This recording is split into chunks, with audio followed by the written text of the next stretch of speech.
ये मेरे भाइयों मुझे बताओ, अगर दूल्हा आ रहा है तो तुम चाहे फूल बिखेर के, फूल निछावर करके आप उसका इस्तकबाल करो, कालीने बिछा दो, उसके गले में हार गजरे डाल दो, ठीक है।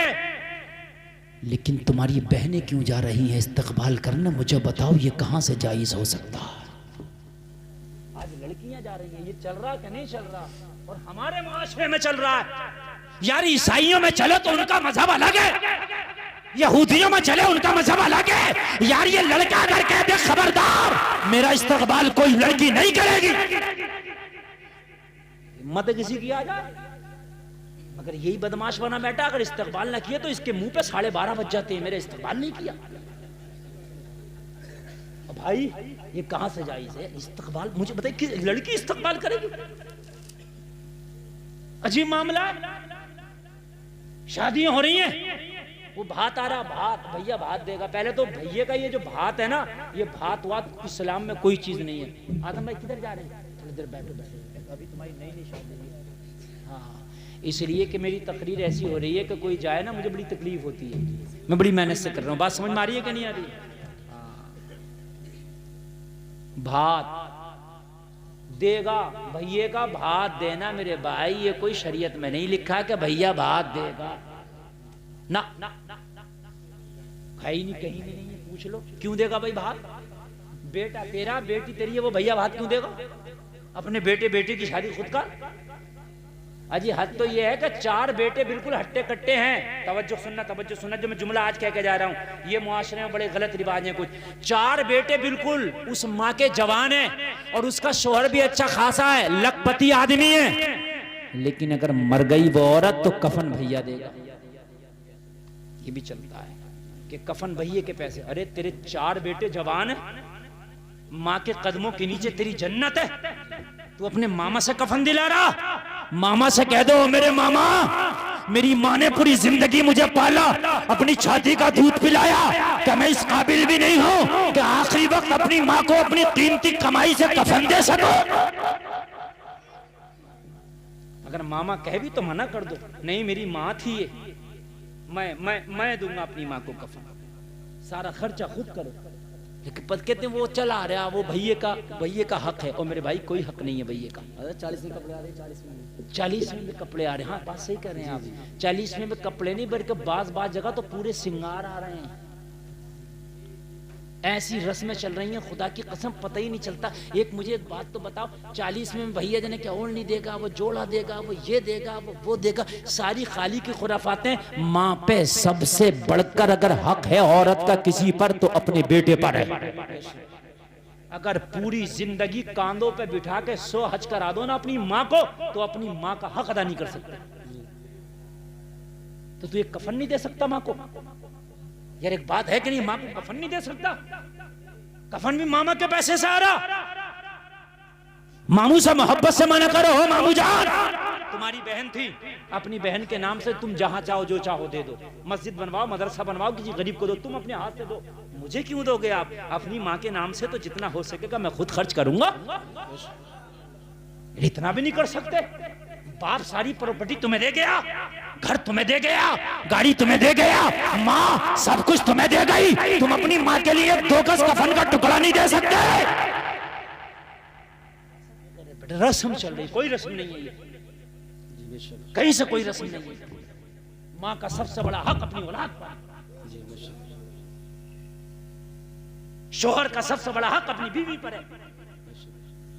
वो खिदमत करे अपने भी शोहर की जितना चाहे, अल्लाह जन्नत अता करेगा। माहौल हमारे मुआशरे ने इतना बिगाड़ दिया, कोई तो उठ के खड़ा हो। और मेरे भाइयों, कोई तो मुआशरे में उठेगा बुराई को तोड़ने के लिए। अगर रस्म चल रही है तो चल रही है, चलती रहेगी, मगर कोई माई का लाल उठता है जो चलती हुई खुराफातों का गला घोट देता है। किसी ना किसी को खड़े होना पड़ेगा। चल रहा काम, चल रहा, तुम भी चलने में चल रहे हो, चल रहा। कोई तो माई का लाल खड़ा होगा जो इस खुराफात का गला घोटेगा? नहीं, मैं नहीं करूंगा। चलने दो, जमाना बुरा मानने दो, लेकिन ये खुराफात मेरे यहां नहीं होगी। शुरुआत करेगा, कल तेरे पीछे भी चलने वाले हो जाएंगे। हो जाएंगे कि नहीं हो जाएंगे? ये जगह तो रमजान में मैयत हुई तो 8 भगोने भत्ती के खा गए। रमजान में ये हंसने की बात नहीं, समझने की बात है। और कहो कि भाई ऐसा क्यों कर रहे हो कि मौलाना क्या करें, माहौल है यार, कोई तो खड़ा हो इस चीज के लिए। मैं नहीं करूंगा, होने दो माहौल। यजीद की गुंडागर्दी चल रही थी, सभी यजीद के पीछे थे, हुसैन खड़े हो गए, नहीं मैं नहीं चलने दूंगा ये गुंडागर्दी।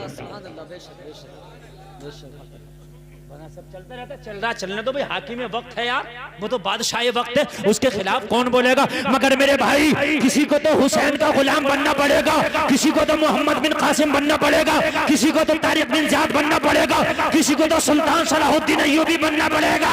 ओ लोगों, बुराइयों को खत्म करने वाले पहाड़ों से जन्म नहीं लेते, इन्हीं माँ की कोख से जन्म लेते हैं। जिस दिन तुम खड़े हो गए बुराई के खिलाफ, तुम खड़े रहोगे, बुराई मिट जाएगी। नारे तकबीर, नारे रिसालत, उलमाए अहले सुन्नत, मुफ्ती गुलफाम रजा साहिब क़िबला रामपुरी, नारे तकबीर, नारे रिसालत। तुम खड़े रहोगे इंशाअल्लाह बुराई मिट जाएगी। ऐसा खड़ा होने वाला माई का लाल तो होना चाहिए। नौजवानों तुम्ही को खड़ा होना पड़ेगा, तुम्हारी शादियां हो, खड़े हो जाओ। आज हमारी शादी हो रही है, वो लड़की वाले तू भी सुन ले, वो लड़के वाले तू भी सुन ले।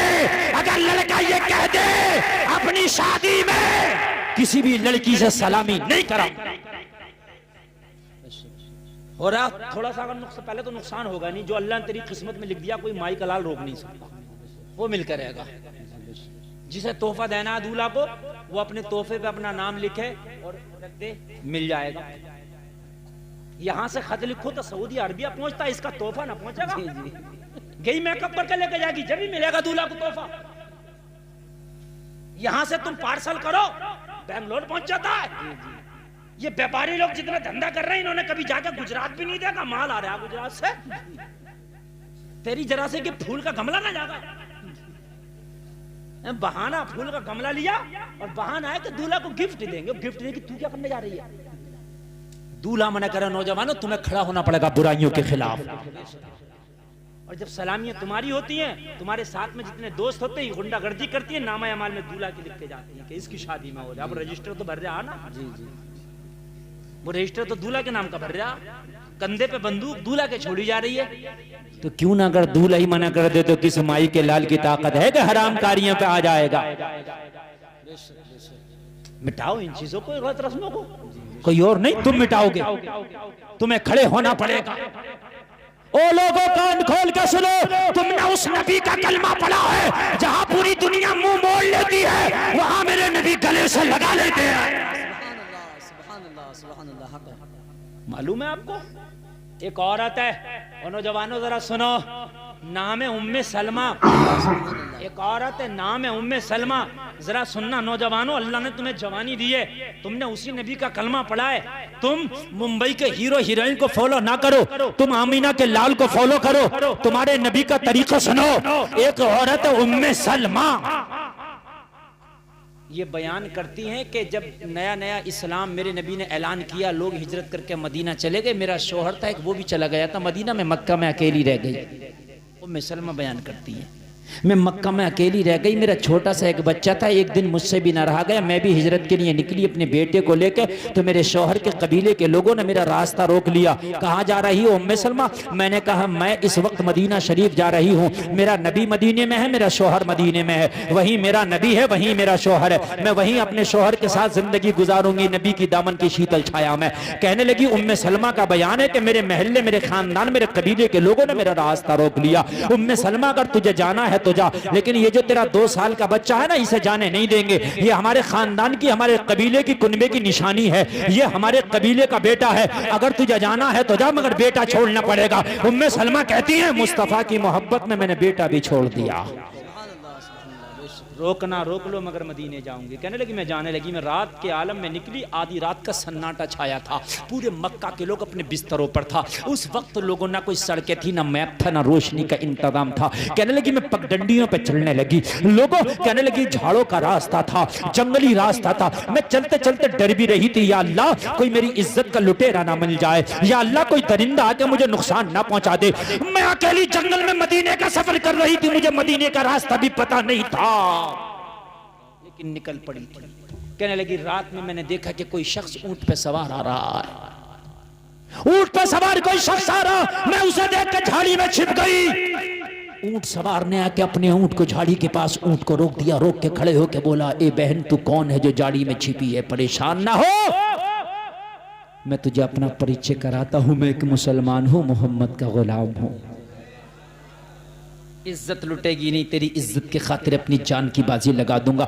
हजरत उम्मे सलमा का बयान है कि जैसे ही मैं खड़ी हुई उसने अपनी निगाहों को झुका लिया, कहने लगा, ओ बहन इतनी रात में तुम इन जंगलों में क्या कर रही हो? मैंने कहा, भाई मैं मदीने जाना चाहती हूँ, मदीने की मुसाफिर हूँ, मैं रास्ता भटक गई हूँ। उस आने वाले नौजवान ने कहा, मैंने मोहम्मद का कलमा पढ़ा है, मैं किसी और काम से जा रहा था, अपना काम बाद में करूंगा, अब मेरे ऊंट पे बैठ जा, पहले तुझे मदीने छोड़ के आऊंगा,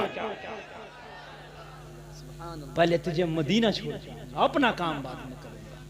कहने लगी, वो मदीना मुझे अपने ऊंट पे बिठाल के ले जाने लगा, वो आगे आगे ऊंट की रस्सी पकड़ के था, मैं पीछे पीछे बैठी थी। मक्का से मदीने का सफर 400-450 किलोमीटर का है। उम्मे सलमा बयान करती हैं कि 400-450 किलोमीटर तक पैदल चला, मगर उस नौजवान ने एक बार भी पीछे मुड़ के तक नहीं देखा। नौजवान, तुम मुआशरा बदलोगे तो बदला जाएगा, खाली मौलवी स्टेजों से चीखते रहे तो काम नहीं चलेगा, मस्जिद के इमाम मुसल्लों से और मिंबरों से चीखते रहे तो काम नहीं चलेगा, तुम चाहो तो मुआशरा बदलेगा। कहने लगा, एक बार भी पीछे मुड़कर नहीं देखा, मुझे मदीने ले आया, मस्जिद नबवी में आमिना के लाल तशरीफ फरमा है, वही मुझे छोड़ के बोला, यही तेरा शोहर मिलेगा, यही आमिना के लाल है। उम्मे सलमा कहती है, मैं आई, मैंने देखा सारे सहाबा बैठे थे, मगर मेरा शोहर नजर नहीं आया। मैंने इधर देखा, उधर देखा, आगे देखा, पीछे देखा, दाएं देखा, बाएं देखा, मगर मेरा शोहर नहीं मिला। मैंने किसी से पूछा, बताओ मेरा शोहर भी यहाँ हिजरत करके आया था, उसे आए हुए तकरीबन 2 साल होने वाले हैं, मेरा शोहर नजर नहीं आता, कहाँ चला गया? मदीने में सारे लोग नजर आते, मेरा शोहर नजर नहीं आता। उम्मे सलमा का बयान है, उस आने वाले ने मुझे जवाब दिया, ओ उम्मे सलमा, तेरा शोहर हिजरत करके मदीना आया जरूर था, लेकिन एक जंग में शरीक हुआ था, उसी जंग में तेरा शोहर शहीद हो गया है। कहने लगी, मेरी चीख निकल गई, इसलिए कि मेरी जिंदगी की आखिरी कमाई जो मेरा बेटा था वो मक्का वालों ने छीन लिया था। जो मेरा शोहर था, जिसके सहारे में मदीना आई थी, मेरा शोहर यहाँ शहीद हो चुका था। अब मैं किसके सहारे जिंदगी गुजारती, अब मैं किसके सहारे रहती? कहने लगी, मेरी चीख निकल गई। मुस्तफा जाने रहमत को पता चला कि कोई औरत मक्का शरीफ से आई है, वो रो रही है। मेरे नबी ने बुला के फरमाया, उम्मे सलमा क्यों रोती हो? अर्ज करने लगी, आका मेरा 2 साल का बच्चा था, जब मैं हिजरत के लिए निकली थी तो मेरे कबीले के लोगों ने मेरे बच्चे को मुझसे छीन लिया, मेरी गोद का जो मेरा गुलशन था वो भी छीन लिया, मेरा बच्चा मक्का में रह गया। मैं आई थी शोहर के सहारे, मैं मदीना में जिंदगी गुजार लूंगी, लेकिन जब यहाँ आई हूँ मुझे खबर मिली है कि मेरा शोहर एक जंग में शहीद हो गया। या रसूल अल्लाह, अब मेरी जिंदगी कैसे गुजरेगी? मेरा बेटा भी छीन लिया गया, मेरा शोहर भी शहीद हो गया, आका मैं तन्हा रह गई हूँ। या रसूल अल्लाह, मेरे पास ना घर है, या रसूल अल्लाह ना मेरे पास कोई दर है। आका अब तो मेरा बेटा भी नहीं है, अब तो मेरा शोहर भी नहीं है। या रसूल अल्लाह, अब मेरी जिंदगी कैसे गुजरेगी? वो जलसे में आने वालों, मेरे करीम मुस्तफा ने कैसी मदद की है। मेरे नबी ने फरमाया, उम्मे सलमा मैं तुम्हारा दूसरा निकाह करा दूं। अर्ज करने लगी, आका अब मुझसे कौन निकाह करेगा? मेरे पास कुछ भी नहीं है, अब मुझसे कौन निकाह करेगा? मेरे नबी ने फरमाया, अगर कोई निकाह नहीं करेगा उम्मे सलमा तुमसे मोहम्मद अरबी निकाह करेंगे। नारे तकबीर, नारे रिसालत, उलमाए अहले सुन्नत, अज़मते मुस्तफा, अज़मते मुस्तफा, नारे तकबीर, नारे रिसालत।